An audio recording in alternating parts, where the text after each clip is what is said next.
Yeah, well, it's a great question, and this, frankly, is a good problem to have. I mean, we've grown our majority, we're a diverse party, we come from different parts of the country, we have different views. I don't think it's anything to be feared, and I think we've got to engage it. But here's what I think the mistake that we sometimes make. These blue dogs got elected because of health care. They got elected because of the need because of the gap between the well-to-do and the less well-to-do is right. The very same things that we talk about, it was all of us who did a pretty darn good job explaining these folks, you know, on the porch of their trailer and wherever, that, you know what, we're from New York City, you're from Appalachia, but we basically have the same agenda. I think that we didn't do a good enough job pressing that point. These guys did not get elected as blue dogs without coming to New York City to raise money, without talking about health care when it was convenient, when it was, you know, when they're trying to win people over, they were talking about all these things.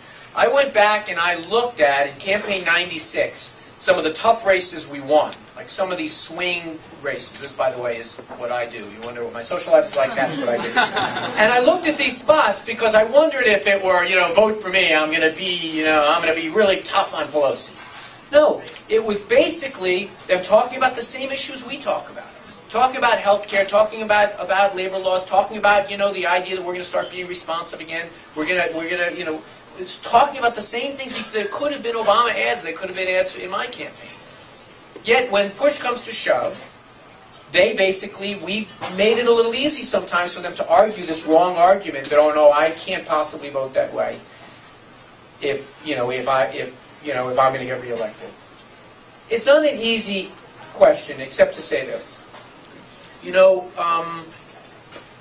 the easiest vote in public life is a no. You know, you can say, I voted no to people who want you to do more by saying, I didn't go far enough, I voted no. And then to the same exact vote, you can go to some room and who said, oh, I went too far, that went too far, I voted no. It's the easiest vote. And it's always going to be. And I think that one of the real tributes to Nancy Pelosi as a speaker is that she's able to get people in these tough votes in a tough economic time to understand what we're about. And we have a much tougher job as Democrats. If you're a Republican, you're for the death penalty, you're against immigrants, you don't like gay people, even the ones who are gay people, and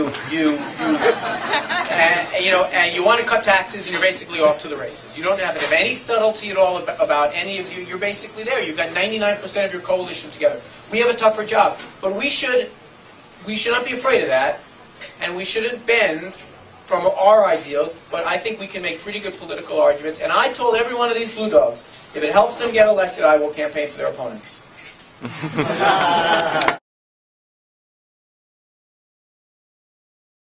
The question was, with all of these additional needs that we have, funds for education, funds for healthcare and the like, when are we going to do something about financial regulation, which is a fancy way of saying of like making sure that the rules of the road are set in a way that allow capitalism to work.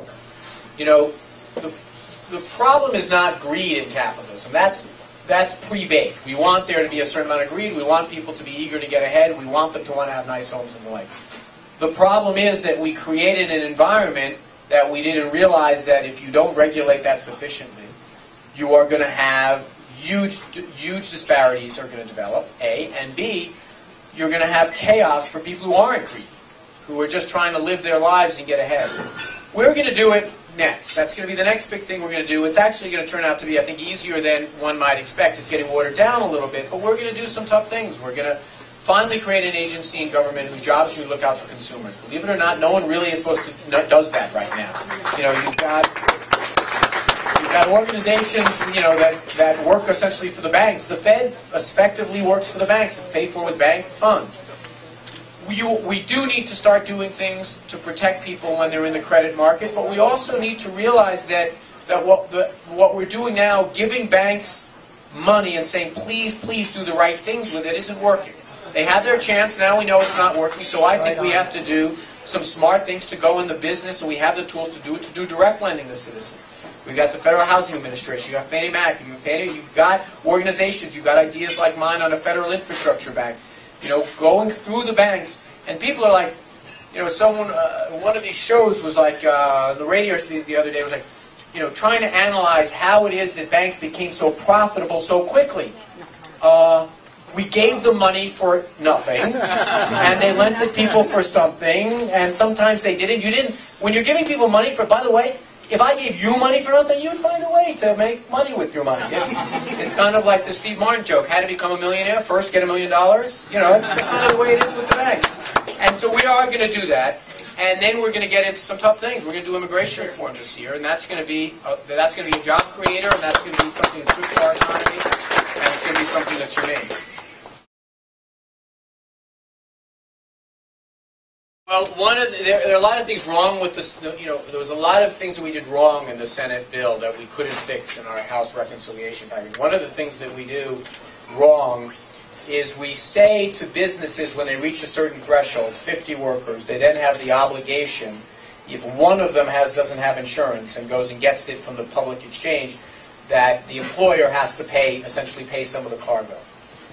Well, unfortunately, we only said full-time workers are covered, and I think it is going to have the distorting effect, and this is one of the things that, you know, that I said how we should fix it. I think that has to be fixed. We are going to have that distorting effect. I do believe that we need to rethink our labor laws in this country around this new idea that too many employers are using part-time workers, contract workers, as a way of circumventing basic rights for workers, and as a way of, I think, artificially depressing benefits and wages. You know, Walmart makes a big deal about how recently they have started offering health insurance to all its workers. What they don't tell you is that it's only eligible for full-time workers, and they have a conscientious effort going on to reduce the number of full-time workers and keep temporary workers on, you know, as many as they can. I think it's a real problem, and I think it's something. Hopefully, what's going to happen now is that now that healthcare is going to kind of be in the mix for everyone, this is going to be kind of a new thrust for the labor movement and a new thrust for people who care about workers, is that we can now focus on these types of basic things. And I see no reason why you shouldn't extend these benefits to part-time workers. They are going to be eligible for subsidies to buy insurance, but employers are still, unfortunately, going to be under some incentive to hire only part-time workers, and that is problematic.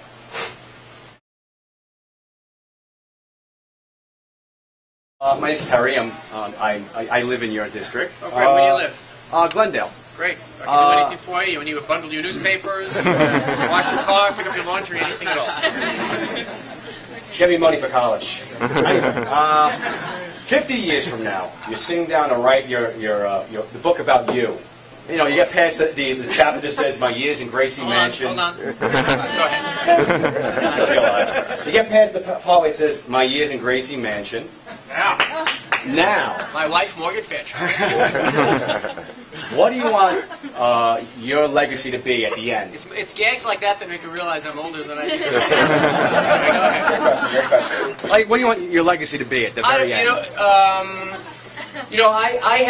I had an unusual 2009. It was a little bit of an odd experience in that I started the year basically thinking, hey, I could be mayor, right? You know, there's no billionaire running and everything else, and there's a 2-term limit. Who the hell would change that, right?